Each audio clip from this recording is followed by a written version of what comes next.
Let us open our Bibles now to the book of Ephesians. The book of Ephesians, looking at chapter 4. And this morning we will be looking at verse 4 to verse 6. Chapter 4, verse 4 to verse 6. Again, we invite those that have joined us online to please open your Bibles to this portion and join us in reading these three verses from verse 4, 5, and 6. Ephesians chapter 4, verses 4, 5, and 6, reading in unison. There is one body and one Spirit, even as ye are called in one hope of your calling. One Lord, one faith, one baptism, one God and Father of all, who is above all, and through all, and in you all. Sa ato ang pagsugod sa ato ang series of messages from this portion of Ephesians, last Sunday, the message ended at verse 3. Nga diin, we are exhorted, endeavoring to keep the unity of the Spirit in the bond of peace. Atong makita din the very purpose, the very reason why we believers are exhorted to walk worthy of our calling. And that is simply for the purpose of keeping and maintaining the unity of the body of Christ. And as we think about the unity of the body of Christ, that can refer only to the church. That one body in which we have been called to be a part of. And so picking up from where we ended last week, we will look at verse 4 to 6 this morning and consider the basis of unity, the barriers of unity, and the blessings of unity in this message I titled, Endeavoring to Keep the Unity. You know, as we think about that word endeavoring, mga kaigsunan, it is an action word, meaning it requires effort. It is something that can only accomplish if you take necessary steps. You cannot come up with the unity without taking any action. You need to endeavor. Mingon gani kag endeavor, kung atoa na siyang ihubad sa Binisaya, imuhag yun ang panglimbasugan. Imuhag yun ang paningkamutan. O kung sa imong panglimbasugan, dili nga makabot nimo ang unity, kung dili nga panglimbasugan nimo nga magpabilin ang kahiusahan. We have learned it last week that dili kita mo'y responsable anang kahiusahan. In fact, ikaw na dala diha og naapil ni ana nga kahiusahan nga gi-design o gihimo sa atong Ginoo purposely diha sa lawas sa iyaha nga anak, the body of Christ. And so, as we think about endeavoring, it is not us who creates unity, but we are to endeavor to keep and maintain the existing unity nga gi-establish diha sa simbahan pinaagi kang Kristo Jesus. But obviously, as we carry on with our message this morning, I want us to understand that that unity is designed and purposed by God Himself. Not only by God Himself, but the triune God. They are engaged, they are involved in the establishing of that unity that the church have enjoyed. But you know what? Ang subo nga realidad is, whereas God designed the church to have unity in that one body, somehow, we cannot deny the sad reality that churches, local bodies of the Lord has been going through some kind of discord, have been going through some kind of division, and some even have become fragmented, nagkabuak-buak o nagkatibulaan. And so, niining kabuntagon, as we look at these verses before us, as we continue with our series in Walk Worthy of Our Calling, I want us consider firstly the basis of unity. Gipahinumduman kita ni Apostle Paul sa tinguha nga ato ag yung panglimbasugan that we can maintain the unity. Nga naman, because of the basis of that unity. Nga angay nato nga i-treasure, nga angay natong i-value ang kaiusahan sa simbahan over and above. Obviously, because that is what God purposed for the church to be. That the church will be united. And looking at this text before us from verse 4 to verse 6, I want us to notice how the Apostle Paul emphasized oneness. Oneness, ang kahiusahan. Notice here in these 3 verses how Paul uses the word one in many occasions. In fact, in total, how many times did Paul use the word one? Now, let's count. In verse 4, how many times? There is one body, one spirit, one hope. 3 ones. Verse 5, one Lord, one faith, one baptism. Another 3 times. So 6. In verse 6, one God and Father of all. So how many times? 7 times. The Apostle Paul used the word one. There is one body, there is one spirit, there is one hope, there is one Lord, there is one faith, there is one baptism, and one God. The word one is the key in this portion of his letter. And obviously, Paul meant to use the word one 7 times to stress that point, to emphasize that point, that we are to walk worthy of our calling, to endeavor to keep the unity.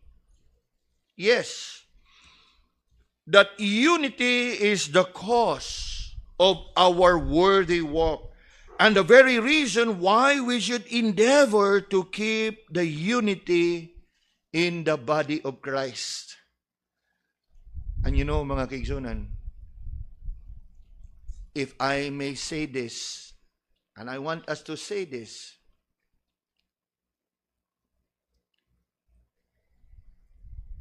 any kind of unity that is not grounded in truth, not grounded in God, not grounded in the Scripture,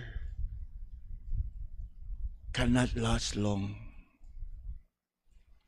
It is shallow, temporal unity. Now, di na sa kinahanglan mo layo pa. Sa milabay nga pinili ay, there's what they call unity. What happens? There was betrayal. They have been devouring one another. Painful. The whole nation is grieving. Now, let's not go further into that, but just to cite an example, pila ka na to ang nangugat ato mga panahuna. Ipaglaban din, ipaglaban dito. For what?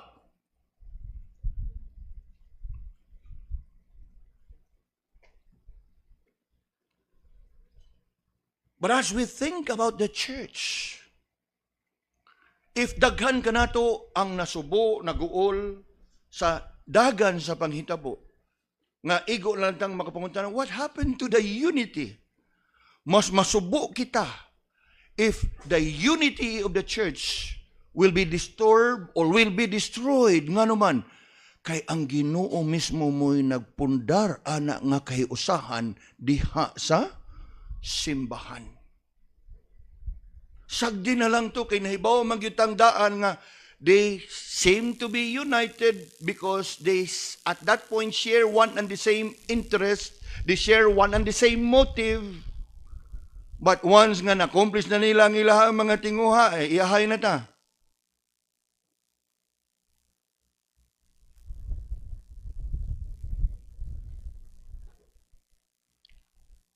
But not so with the church. That I want us to realize, mga kaigsunan, that kung ikaw kabahin sa simbahan, let us pray and strive, Lord, by your grace, help me that I can be part of the church that would promote unity and not discord. Unity and not disunity. Unity and not division. Unity and harmony. For after all, ang kahiusahan sa simbahan, usa ka sagrado nga butang. Because kana nagagikan mismo sa atong Ginoo. Sagdi na lang ang atuang mga nakita sa atuang palibot. What can we expect? We all know that from the very beginning, right from the start, at the very foundation sa ilahang mga kaisahan, is not strong. It's not firm. Because they somehow have come to such a unity with all this ulterior, personal, vested interest. Nga sa diha nga naangkon na nila ang ilahang katuyuan, awa na.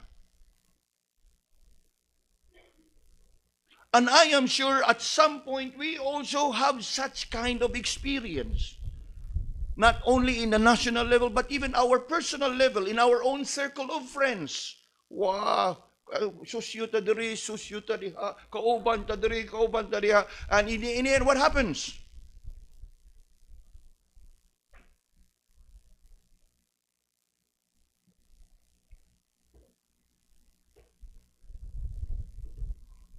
Paul here brings us to the very foundation in order for us to really see for ourselves why we should be working and endeavoring to keep the unity of the body.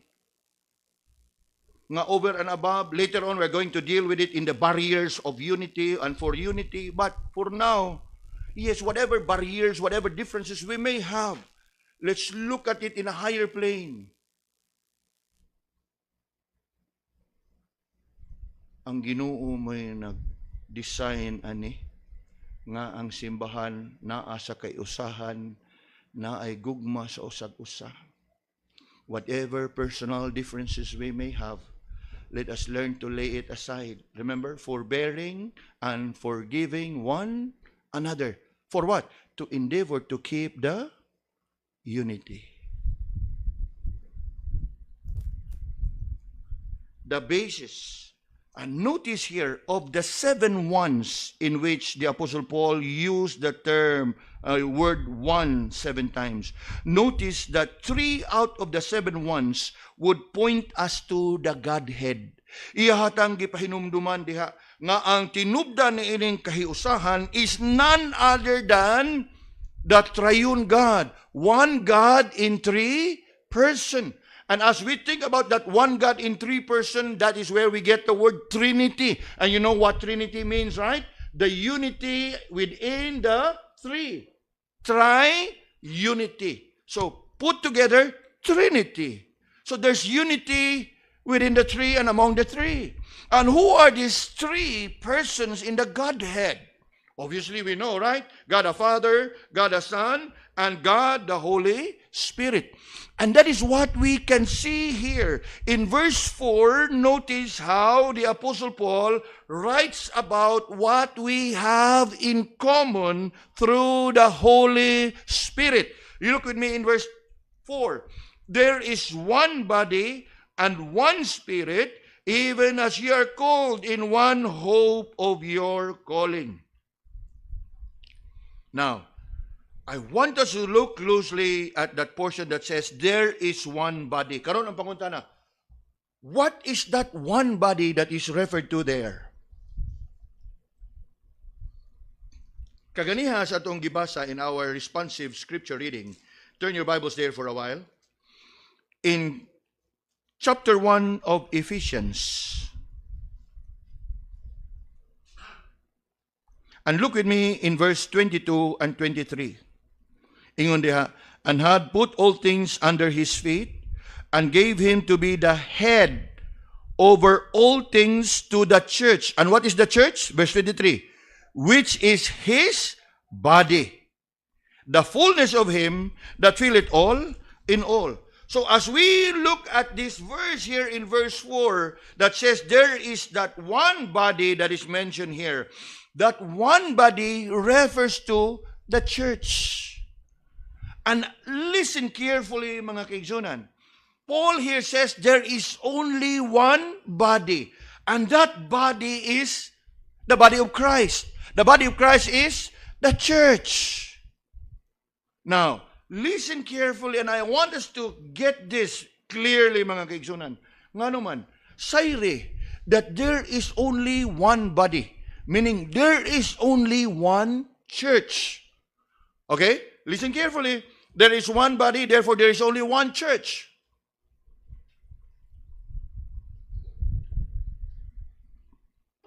Time pa sa pastor. One body, yes. But there is only one church? Yes.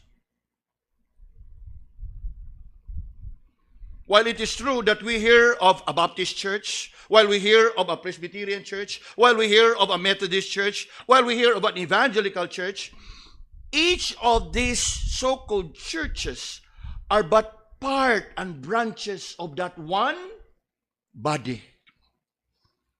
There's only one church. In fact, I would say this so that at least for all of you and for all of us to be enlightened, in the Apostles' Creed, there is that statement that says, I believe in the Catholic Church. That one body actually refers to the universal church. And that word universal is that word Catholic. So the word Catholic is a good word. It means universal. But during the Reformation and in the schism of the church between the West and the East, no? There's the Eastern Orthodox and the West, which is now comprised of the Roman Catholic Church. Mo nga pagkabuak mo na nga gingan na nila ilang kaugalingon og Roman Catholic. But before that, there is only one, the Catholic Church. Now, of course, we don't use the word Catholic nowadays to avoid any confusion for that matter. But just to stress upon you, the word Catholic is a good word. It simply means universal church. Nga naman, because the Bible says there's only one body, and that body is the church. And the church is the body of Christ. And so, how do we reconcile as we continue to hear of what? Churches. Ganit, other than those that I have mentioned, these are the mainstream. Ingon ganit ang mainstream ang mga punuan gyud kay within Baptist denomination na may regular Baptist, First Baptist, Bible Baptist, Anabaptist, naapo na sila dihang ilahang pundok.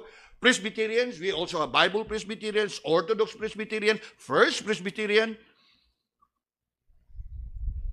No need to be confused. These are but branches of that one body, the body of Christ. Yes, as we think about Paul here, why should we endeavor to keep the unity? Because God designed only one body that can only be whether you are part of that body or not. And as to whatever part of the body, regardless, it's immaterial. For after all, you are part, but one of the many parts of that one body.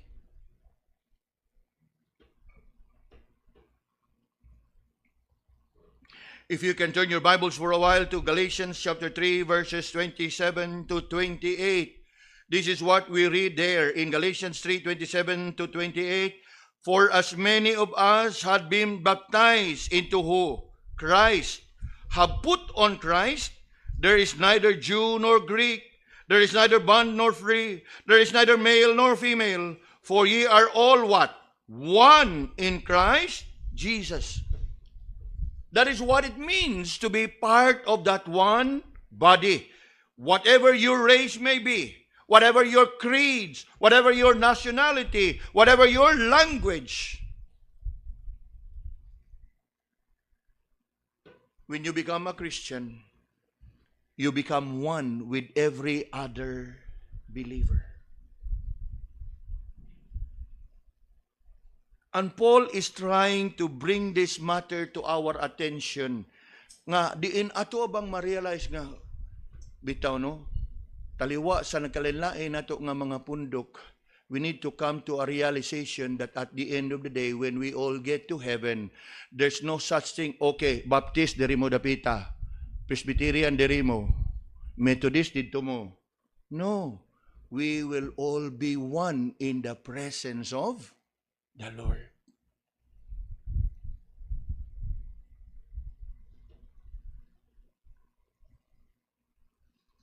Hunong tagadyot. I want everyone to really absorb it.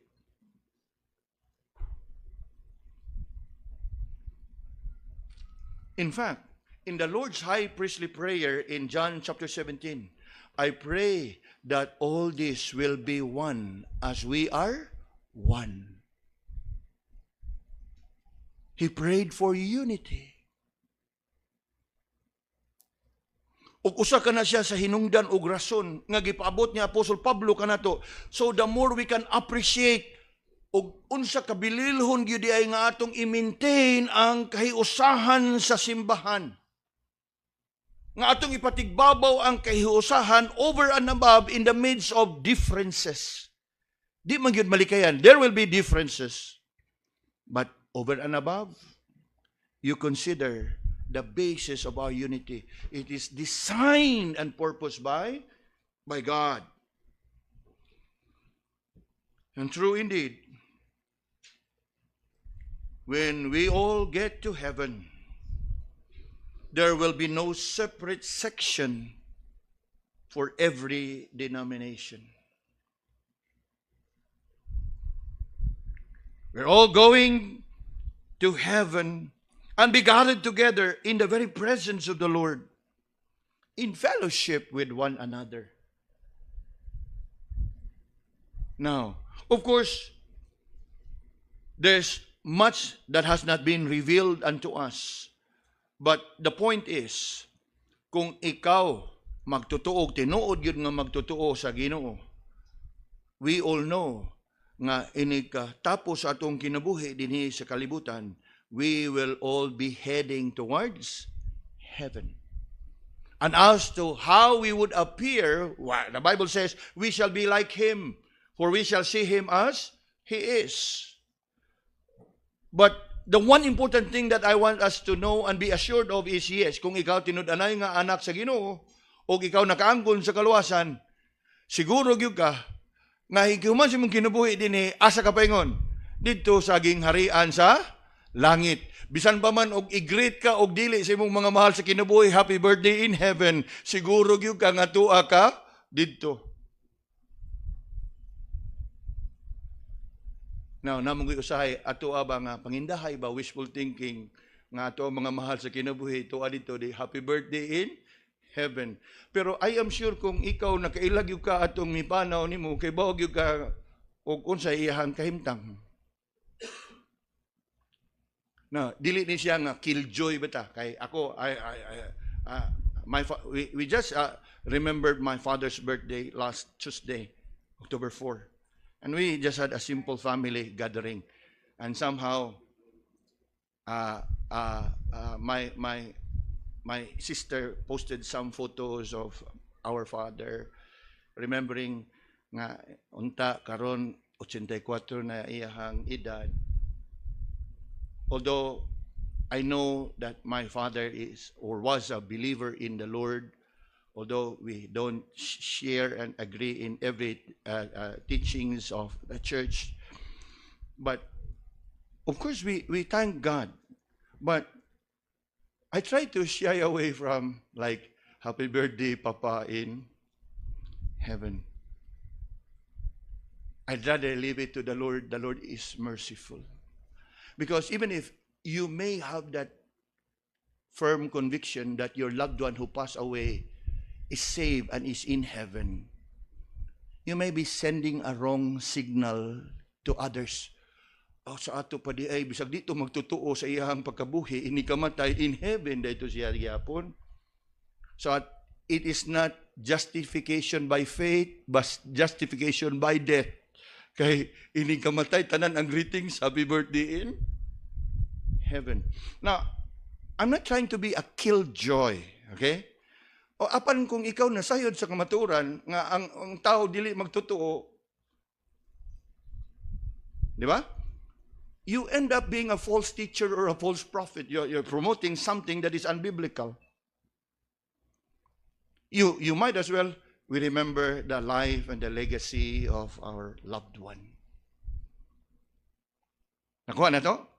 And I hope nga ato ning katunon kay murag dili kayo not so nice about nga kanang I'd rather nga ato lang ibutang remember the life and the legacy, the love nga iyang gibilin. Bisan pa man og siguro gyud ka nga magtutuo to ang imuhang mahal sa kinabuhi. Praise God.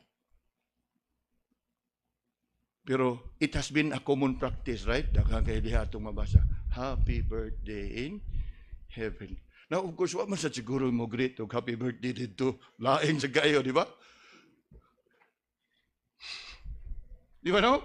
Pero kung ikaw nga nasayon na sa kamotoran, you might as well be very careful. We might as well, we thank the Lord for His life. We thank the Lord for His legacy. Apan, di man nimo malikayan, di nimo kapugnan. Kaya nga naman, na ato ang mga kaparintihan, unya ato ang mga mga higala sa kong igsuon, nga kaila po sa among papa. So, gawas-awas, happy birthday in heaven. Although personally, I am convinced that my father is safe, regardless sa kanang differences sa mga pagtulunan. But I believe that he has that faith in the Lord Jesus. But dili na ko ni mapugos sa uban. Dili na ko ni ma-insist nga mo po'y ituhuan sa uban. The Lord be merciful. So, as we reflect upon this fact, mga kaigsunan, but nato nga ato ang sayron nga we must endeavor the unity.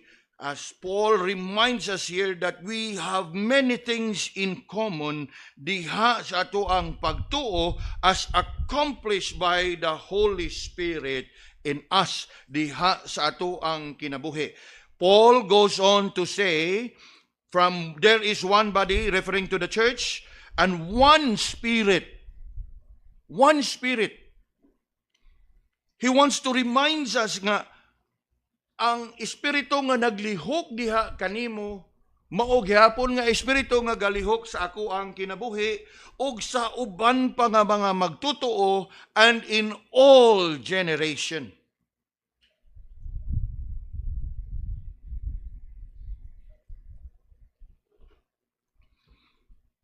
First Corinthians 6 verse 19. The Apostle Paul reminds us, "Know ye not that your body is the temple of the Holy Ghost which is in you, which ye have of God, and ye are not your own?"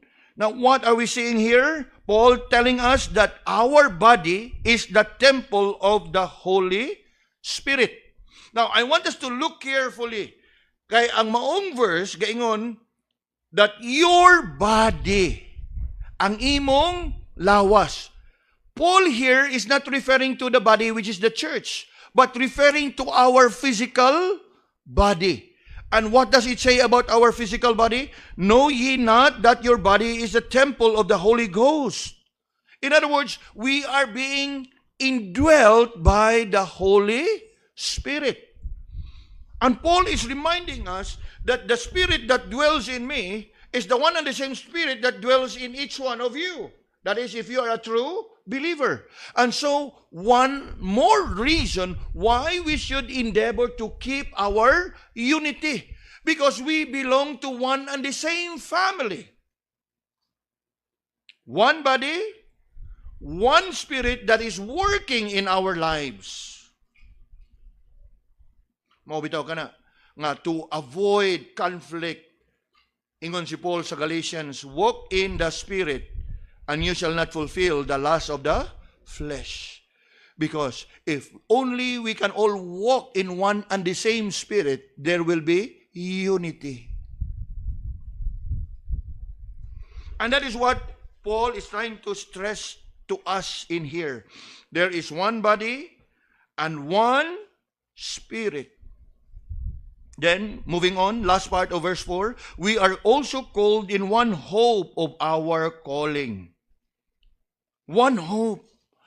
You know, ang ato ang Kristohanon nga pagkinabuhi, usaray atong gilauman, ug usaray atong paglaom. On what is it nga atong gilauman? Tell me. Unsay imuhang gilauman sa imong Kristohanong pagkinabuhi? Ha? Now, I hope nga way mingon nga madatoon ta ko pastor. Now, prosperity gospel na. Ang imong gilauman og tinud-anay gyud ka nga anak sa Ginoo, usar gyud imuhang gibuhi nga gilauman. Nga ini kahuman sa imong kinabuhi diin ka. Dito ka sa gingharian sa langit. Kay kung ikaw ni angkol nga uksa ka magtutuo o nya ang imong gilauman nga sa dugay na kung pagkristohano pag kinabuhi ani mo dato ra gyud ko, then you are a false believer. You miss the point. Because as far as true believers are concerned, there is only one hope that God has given them. That blessed hope that once our life here on earth comes to an end, where we shall all be, when we all get to heaven. That's one hope of our calling. Mo kana nga usahay iagi bitaw na nagkomedya nga dili ta ngay maglalis-lalis dinhi oy kay ngadto-ngadto for eternity biyang mag-uban. Dito gingarihan sa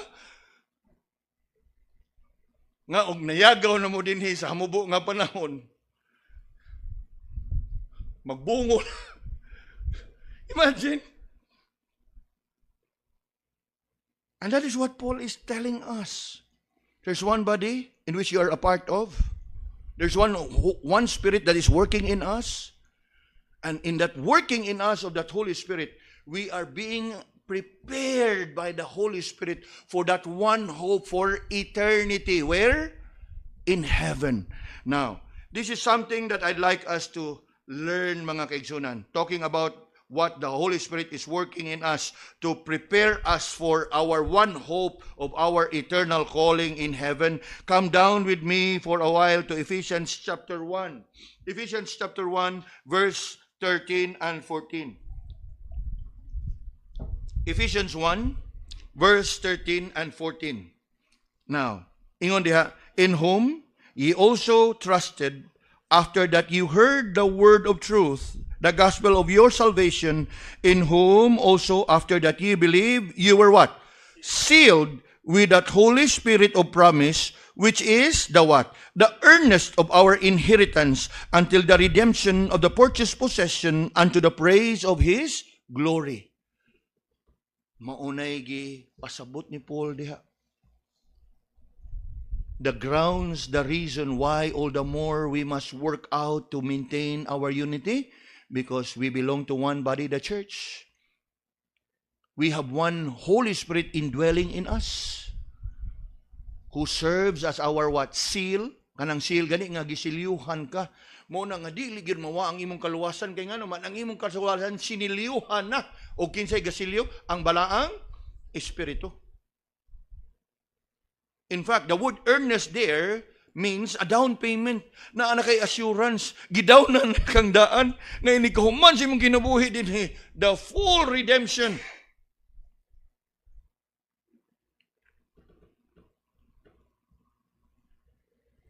Yes, Paul is bringing all these things to our attention. If that is what it takes, that we will be encouraged to endeavor even more to keep the unity of the body. Now, if verse 4 focuses on the Holy Spirit's ministry in us, in which we are placed into one body by the Spirit, and one Spirit indwells in us, and one hope is guaranteed by the Holy Spirit, that hope for eternity, that eternal inheritance in heaven. Moving on to verse 5, I want us to notice here how the Apostle Paul teaches us about what we share together through Christ. Verse 4, through the Holy Spirit. Verse 5, through the Lord Jesus Christ. Look with me at verse 5. He mentions about what? One Lord. Now, who is that one Lord? Tell me. It's none other than the Lord Jesus. Verse 4, one Spirit, referring to the Holy Spirit. Verse 5, one Lord. That can only be the Lord Jesus Christ. And you know what? As we think about that one Lord, the Lord Jesus Christ, you should know that there is no other name that was given under heaven whereby we must be saved. In whose name? Only the name of the Lord Jesus. We know that from the book of Acts chapter 4 verse 12. One Lord. And what's the name of that one Lord? The Lord Jesus Christ. Meaning, we only have one Savior. Nga, while it is true, we have differences sa uban nga mga pundok sa mga magtotoo. For as long as we share the fundamentals of the faith, we should be careful and be mindful to look at them as our brothers and sisters. Because we are after a part of that one body. The Holy Spirit that works in us is the same Holy Spirit that works in them. And the ultimate hope and destiny of all is what? Heaven.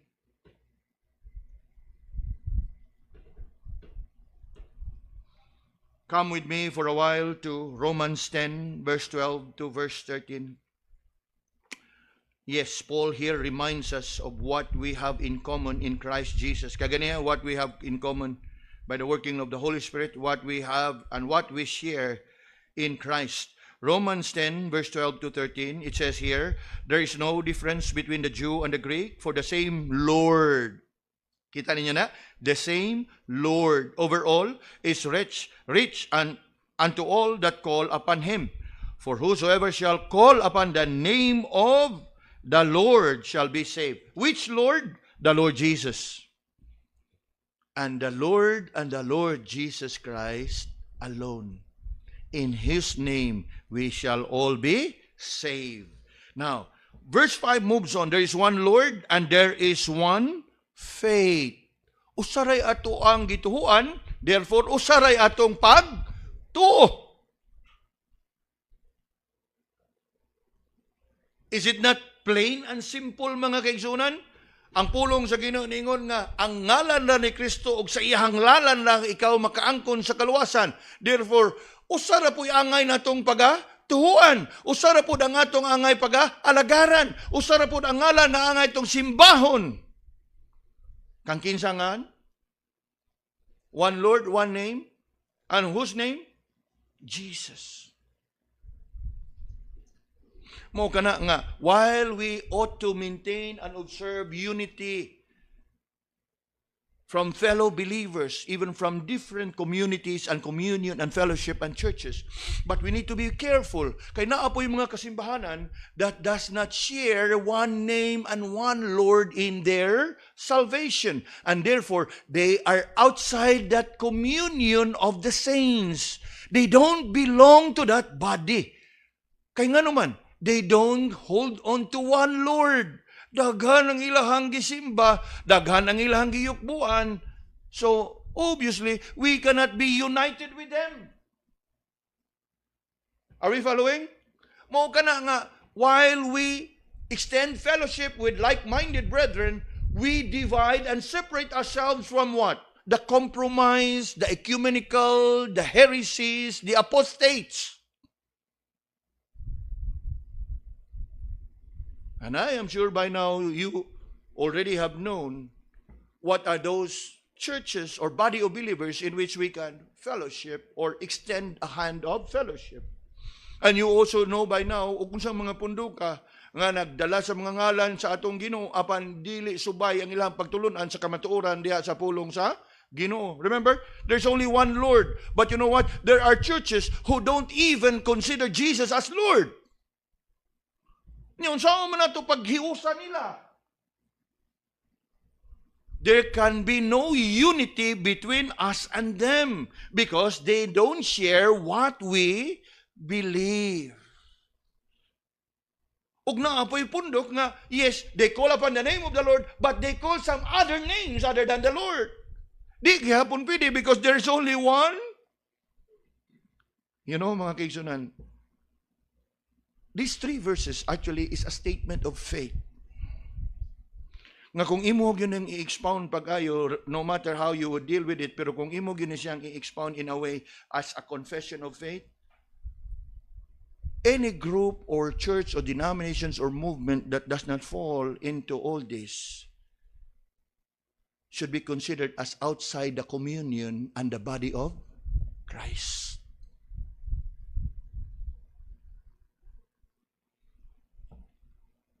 And I am sure that you are fully aware nga daghan sa atuang mga makita karon, ang uban gani ani mo dagko pa nung kaini nga mga simbahan, that we can never accommodate nor accept in the communion of the saints because they don't share all this. Gani naiuban mga pundok that they could not even fathom and understand the Spirit's working of regeneration. Nga naman, kay sa ilahang pagtulunan, while nituo sila nga it is by grace, apan kinanglang ubanan sa pagtuo, maayong buhat, pagbuhat sa matarong, pagbuhat sa maayo sa imong isig kaingon. In other words, nga ang ilahang equation, ang ilahang pagtulunan in regards to salvation is grace plus faith plus works. That also we cannot accommodate in the fellowship because they teach another. So buta ko nga sayron nga si Paul din he is promoting unity within the body that shares the faith that is being taught in the Scripture. Nga naman, kay after all, verse 5, continue, one Lord, and then what? One faith. And what is that faith? The true Christian faith that is based on the Scripture.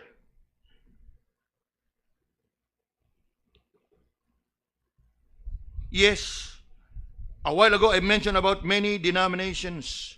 But we need to understand that while we have many denominations, there is only one true Christian faith. And what is that faith? That faith that is grounded in the Scripture. Of course, makasabot ta. Naiuban nga maingon gyud nga, oh, I hold on to the Baptist faith. Praise God. I hold on to the Bible Presbyterian faith. Pero kung imong tanawon, what is a Baptist faith? From the Bible. What about Bible Presbyterian faith? From the Bible. What about evangelical faith? You know, in the midst of all this confusion, it will only bring us back to what? The faith which was once delivered unto the saints. The faith that is grounded and founded in the Scripture. And that is why any teaching that is not found in the Scripture, mo kana nga dili po tamo fellowship. Are we following? One Lord, one faith, and then what? one baptism. Now here, this is very interesting mga kaigsunan. And I want us to understand this carefully. Of course, I know nga adunay mga pundok nga mo-insister gyud nga kinahanglan ang baptism would be immersion. Nya mingon din sila. Ngano man, because there is only one baptism. And they will use this verse. You know what? This is not about the one mode of baptism, but simply about there is only one true baptism. And that baptism is when you believe in the Lord Jesus Christ. And in that baptism whereby you are baptized in the name of the Father and of the Son and of the Holy Spirit. This is not about the mode of the baptism in which you are baptized, but rather it is about the act itself of being baptized. We know very well that in the Christian tradition, there are three modes that is commonly practiced. Among the Baptists and some evangelical churches, they practice baptism by immersion. Among Methodists, Presbyterians, and Reformed churches, we practice sprinkling. And others, Episcopalians, Anglicans, they practice pouring. Pouring in a way nga, murag nagigamay nga katong pitsil ba, nga kanang silver niya, ilahag yung yabo diha sa ulo sa bata. Then there is what you call what? Believers' baptism. In other words, they will only baptize believers.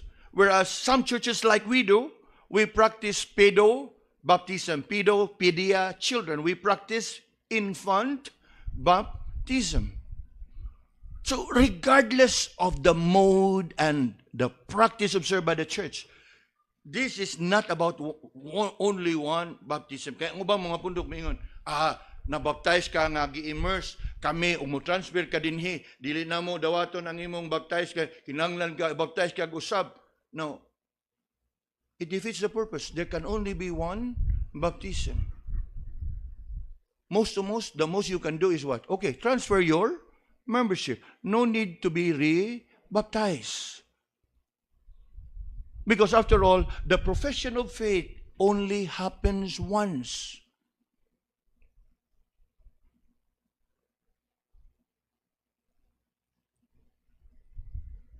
Now, nabas Brother Aaron nun? We thank the Lord nga na-credit ang iyahang mga subject. Di ba? And we rejoice nga diin karong Mayo, sir? Mayo o Marso? Mayo. Karong Mayo, mo graduate na gid siya. Praise God. Now, sa iyang pag-graduate, di na kinahanglan nga mo graduate pa siya usab. Because in a way, you can only graduate once. In fulfillment or completion sa iyahang kurso. And bringing along his diploma, bisan asa na niyang dadon, yes, diploma comes with a what? A seal. Remember? In the same way nga kita, indwelt by the Holy Spirit, sealed by the Holy Spirit. Yes, there may be a need to further studies, but graduation, one time. Ug naa kay ipurso nga laing kurso, okay, graduate ka lang kurso ha. So it is kung ikaw magtotoo, and then you have been baptized, okay, you have been baptized, which church? Okay. If it falls within the body and the communion of the saints, no need for another baptism. That is what it means. It has nothing to do about the mode of baptism. The emphasis there is, yes, your faith in the Lord Jesus Christ must bring you unto baptism. Nga naman, baptism is the public profession or the expression of faith. Ang imong pagpadayag. Ngani, as we've been talking about graduation, naiuban bitaw kaniya itong ganahan mo graduate pero dili maka-graduate. Unya, naagi maka-graduate pero dili ra po siya ganahan nga mo paso. For whatever reason, I don't know, pero di ba nindot di kayo nang mo paso ta?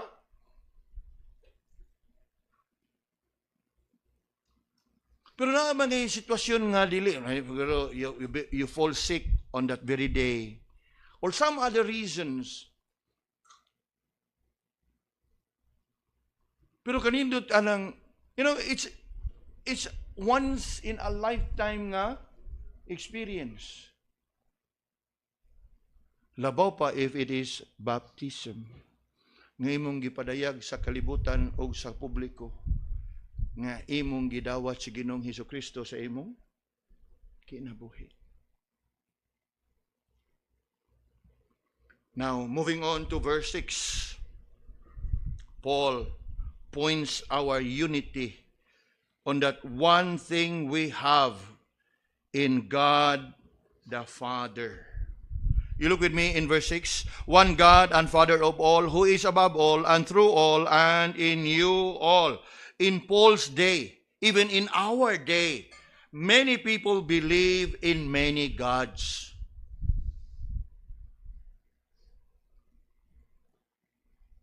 Nga dinhi, the Apostle Paul emphasized nga samtang it is a fact nga daghan mo gisimba nga mga Dios-Dios, pero sayre nga ang Kristohanon nga pagtuo, there can only be one Spirit, there can only be one Lord, and there can only be one God, the Father. Unya, to really emphasize the uniqueness of this God, the Father, Paul uses all this, who is above all, and through all, and in you all. Above all simply means nga, kung naamoy mga Diyos-Diyos ng inyong gisimba, lahi ni siya because He is above all. And what makes Him above all? Because He is the Almighty Creator. The rest of the gods, they are creatures, created. Our God and the Father is above all because He is the Creator. O gani, because He is the Creator, what is He capable of? Look on verse 6. He is the Father of all. Now, of course, the Father of all there simply means that He is the sovereign God. It does not teach the universal fatherhood of God. Nga naman, God the Father can only be the Father of those who come to faith in His Son, the Lord Jesus. Now be very careful, because in the ecumenical movement, they promote ecumenism, that we worship one and the same God because after all, He is the Father of all. No. Remember in that account in the Gospels, Lord, have we not called your name, and have we not performed miracles and wonders in your name? And how did the Father reply? I never knew you. Depart from me, ye workers of iniquity. So let's be very careful. Now, I wonder if you have come across, there are some bumper stickers nga ningon diha coexist. No? Coexist. Unya, there's a symbol of the Star of David, which is a symbol of Judaism. Then there is the symbol of the crescent, which is a symbol of Islam. And there is a symbol of the cross. And then they are nicely put in bumper stickers or even in rear view mirrors. Coexist. Now, it sounds nice. Coexist simply means nga, yes, let's respect one another. If that is what it means, yes, we can coexist, bear witness unto them. But that coexistence simply emphasizes nga, at the end of the day, we worship one and the same God. Is it correct? Wrong.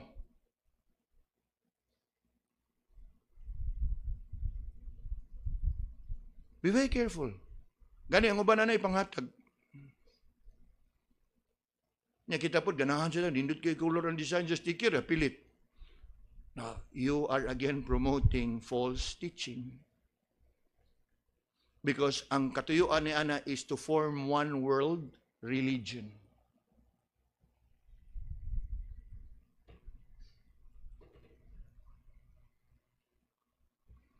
There is only one God and Father of all, who is above all. In other words, the God of other religions of the world is not the God of heaven. Okay? And you cannot equate them with the God of heaven, because the God of heaven, according to Paul here, He is above all. Nothing compares. There is none like Him.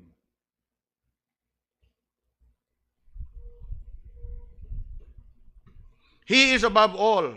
And what else? And through all. He is above all and through all. You know what it means? Through all.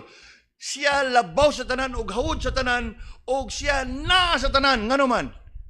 You know, other gods can only be confined in their shrines. Other gods can only be confined in their basilica. Other gods can only be confined in their temples. But the God, the Father of all, the God of heaven is what? He is through all nga naman, because He is omni what? Present. And how can be one and the same God with other religions? Nga sa ubang mga pagtuo, moadto ko sa India kay mudagkot ko ni Kuan. Sa ubang magtuo, adto ko mo China kay mudagkot kong Buddha. Di ba? Sa ato apod mga silingan, adto ko si Mala kay mudagkot kong Kuan. No, kita din na, oy. Og sa ilaha, musang pichilas Ginoo, long distance. Og layo pa kaya nga to, direct call. Local call. Lord, have mercy. Naaday tubag. Nga naman. Because He is above all and through all. Kabantay mo? O niya, ang katapusan ha? Naingon diha. And in you all. Naa siya diha ninyo nga tanan. Ang uban Ginoo, Ginoo biyahe pa ka dito.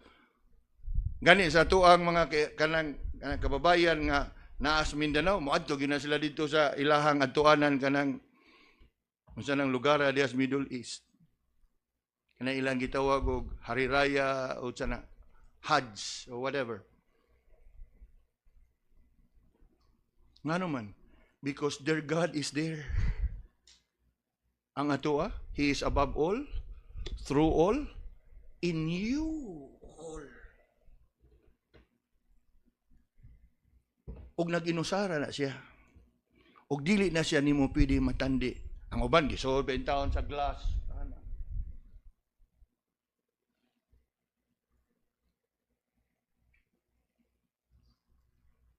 Now, isn't it wonderful knowing all these things this morning? There is one Spirit, one Lord, one God, the Father of all. Yes, I know.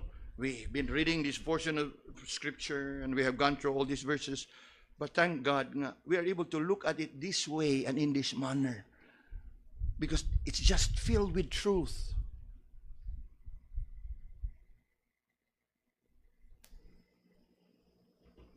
And these are the basis of our unity. Why we must endeavor and endeavor all the more? Because the basis of our unity is of God Himself. Now, bisan pa man taliwa sa realidad o kamatuoran, the blessing of enjoying such unity that is based on the triune God, it is just sad that there are barriers for our unity. Give me some 5 minutes more and we will end. Barriers for unity. You know, from the basis of our unity, enjoying that blessing of unity, it is sad that there are things that cause division, things that cause disunity and discord. And there are 3. Number 1, denominational distinctives. Denominational distinctives. I've mentioned a few denominations earlier, and each of these distinctives or denominations have its distinct doctrines. I give you an example. For the Baptist, ang ilahar yung baptism is by immersion. That is their distinctive.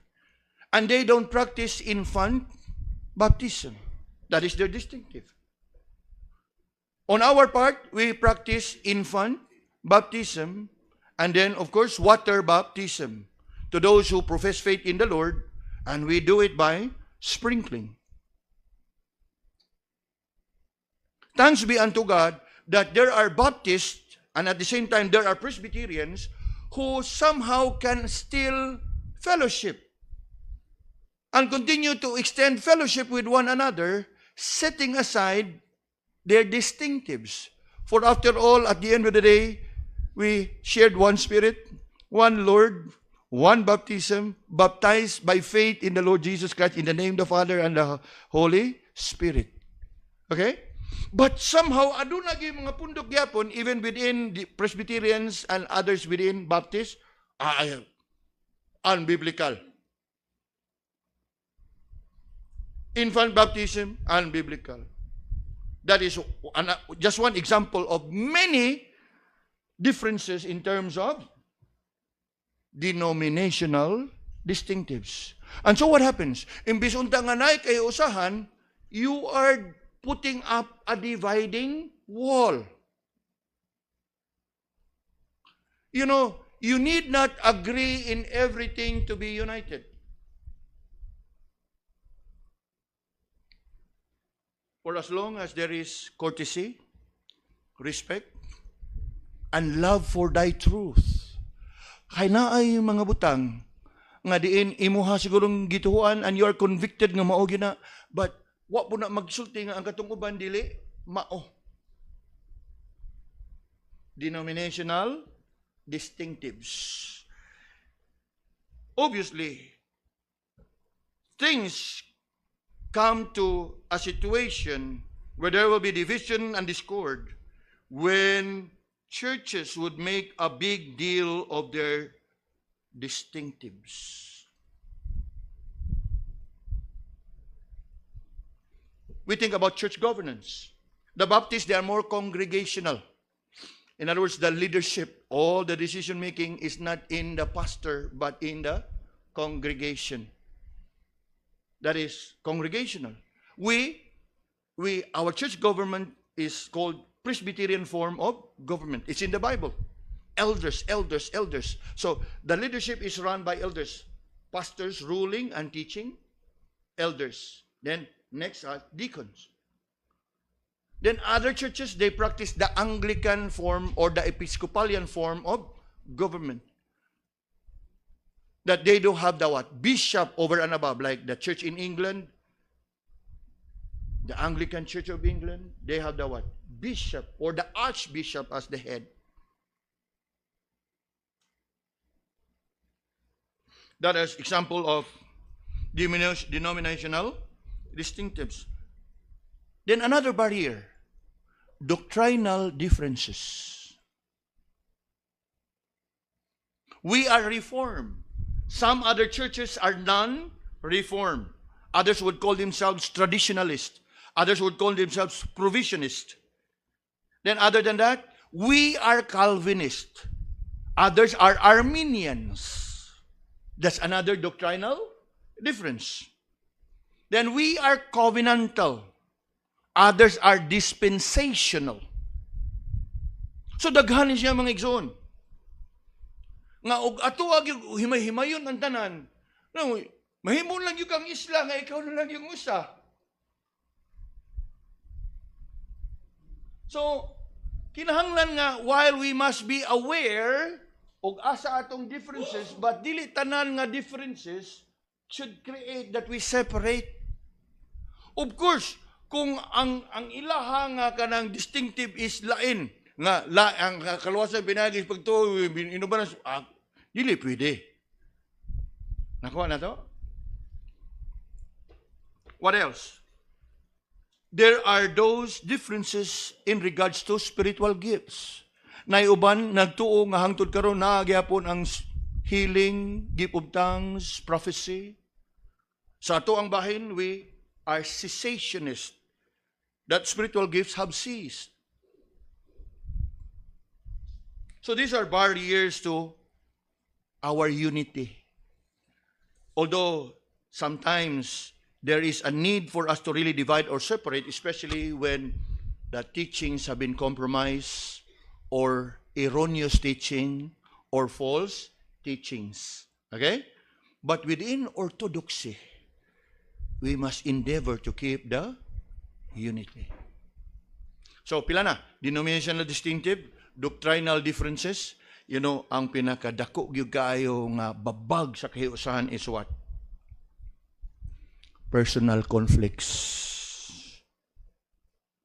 Daghang kasimbahanan, wa magkabuak-buak tungod sa doktrina, nagkabuak-buak tungod sa away, nagkabuak-buak tungod sa chika, nagkabuak-buak tungod sa chismis, nagkabuak-buak tungod sa pagdinautay sa isig-usa. Mga kigsunan, atong nalantawan ganiha, how the Lord, the three persons of the Godhead work to keep the unity and to give us that unity. Unya, ato lang ibaylo, tungod kay wa lang ta magkasinabtanay. Ato lang ibaylo, kay nasilo kanako ug ako nasilo nimo. Ato lang ibaylo, tungod kay wa mo magkauyunay sa inyohang mga gikasabutan.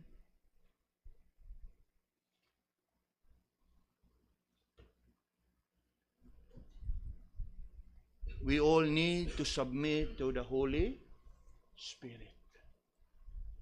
Nga naman, personal conflicts arise in one's carnality and immaturity. Kay kung ang tanan nagtubo pa sa espirituhanon nga pagkinabuhi, regardless of the differences, the working of the Holy Spirit would prevail. And what is the fruit of the Spirit? Love, joy, peace, long-suffering.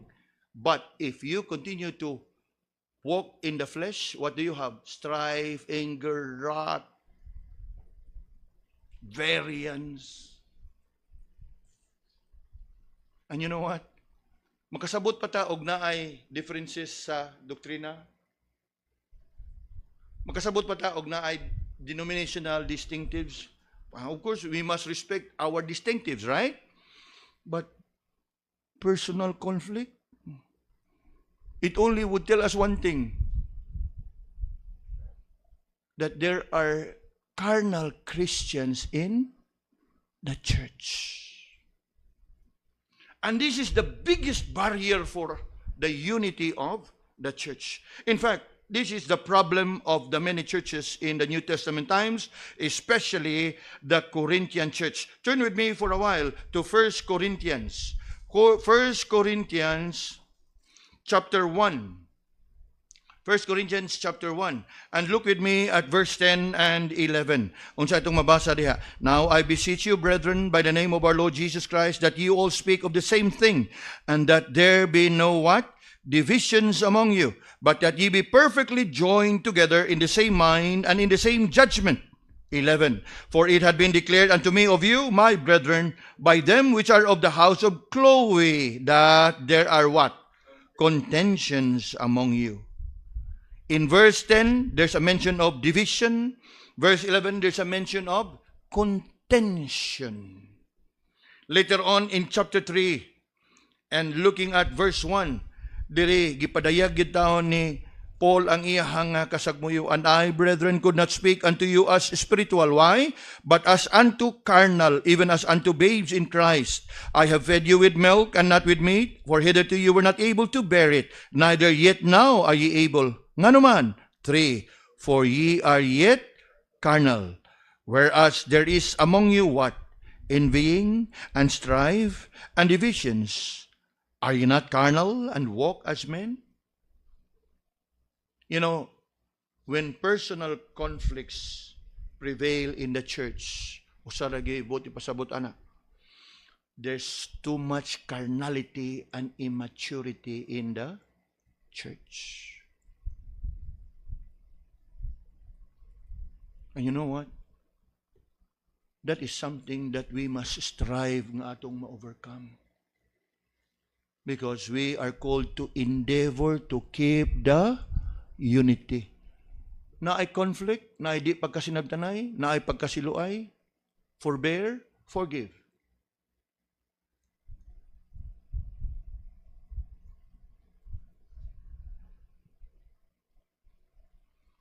You don't divide the church.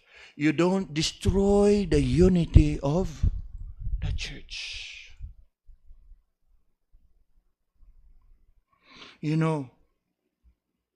The church is made up of imperfect people.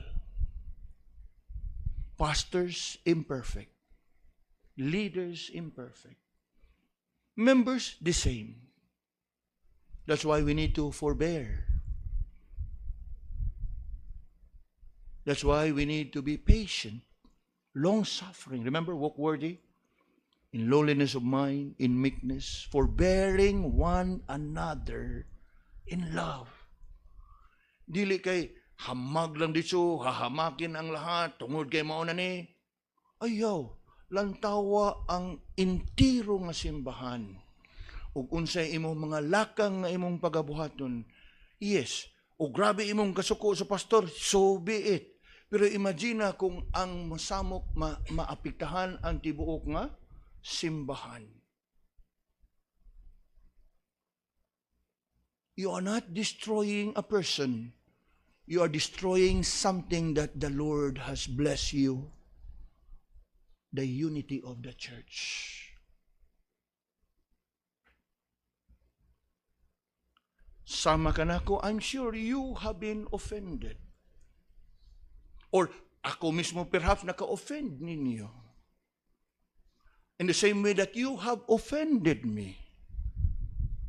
Apan, kung atong lantawon, is it worth it nga atong bungkagon og samukon ang simbahan?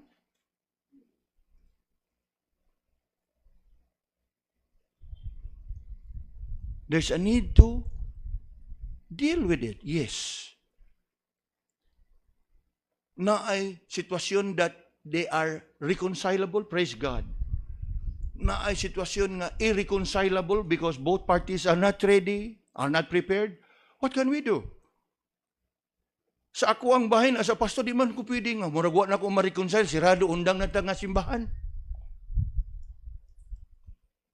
I can't do it. Ako po'y manubag sa Ginoo because I was ordained as a pastor of the church. The most I can do is I have to take in the bullet, the arrow, o kung saan gigamit niya, giatake o gidaot, I have to take it. Praying that I cannot also react and retaliate. Kaya I'm more committed in keeping and preserving the church.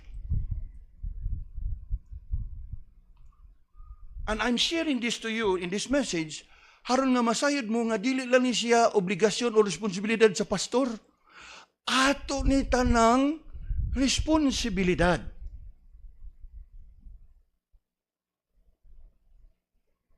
Are we following? Now, in his letter to the Galatians, now we have looked at Corinthians, mga kaigsunan. Let's turn to Galatians for a while. Galatians chapter 5, looking at verse 14, to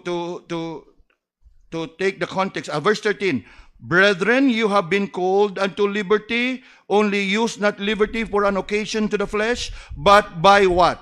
Love, serve one another. 14, for all the law is fulfilled in one word, even in this, thou shalt love thy neighbor as thyself. Verse 15, but if ye bite and devour one another, take heed that ye be not consumed one with another.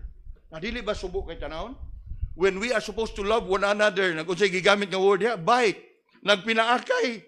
Imagine nimo na og literally nga imuha ng sabton ang mga rabies diha. And that is what is happening in many churches. They have been biting and devouring, simply means destroying one another. And you know what? You're not destroying one another. You are destroying the body of Christ.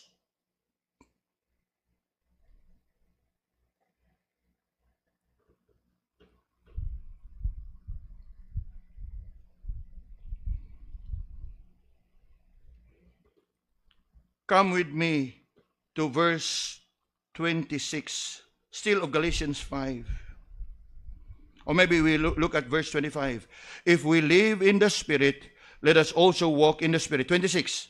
Let us not be desirous of vain glory, provoking one another and envying one another.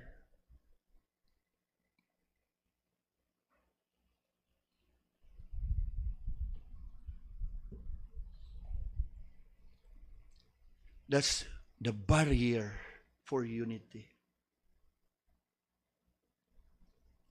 Last, the blessing of unity. Of course, we know very well that verse, right? Behold, how good and how pleasant it is for brethren to dwell together in what? In unity. And how to maintain that unity. Of course, there are many verses. I will just mention a few. Colossians 3, verse 12 to 15. And you can look at Acts 2, verse 42 and up until verse 47. They have all in one accord, in one mind. But I'll bring to your attention this one familiar passage from Philippians chapter 2. And then we close. Philippians chapter 2. And verse 1 to verse 5. To endeavor the unity of the body. This is what we are supposed to do in order for us to enjoy the blessing of unity. Philippians 2, verse 1 to verse 5. Naata diha? Let's read together these 5 verses. Ready? If there be therefore any consolation in Christ, if any comfort of love, if any fellowship of the Spirit, if any bowels and mercies, fulfill ye my joy, that ye be like-minded, having the same love, being of one accord, of one mind. Let nothing be done through strife or vainglory, but in lowliness of mind, let each esteem other better than themselves. Look not everyone on his own things, but every man also on the things of others. Let this mind be in you, which was also in Christ Jesus. Let this mind be in you. Forbearing, forgiving one another, just as Christ had forgiven you. That's the blessing of unity. And that is why we should endeavor to keep the unity of the body.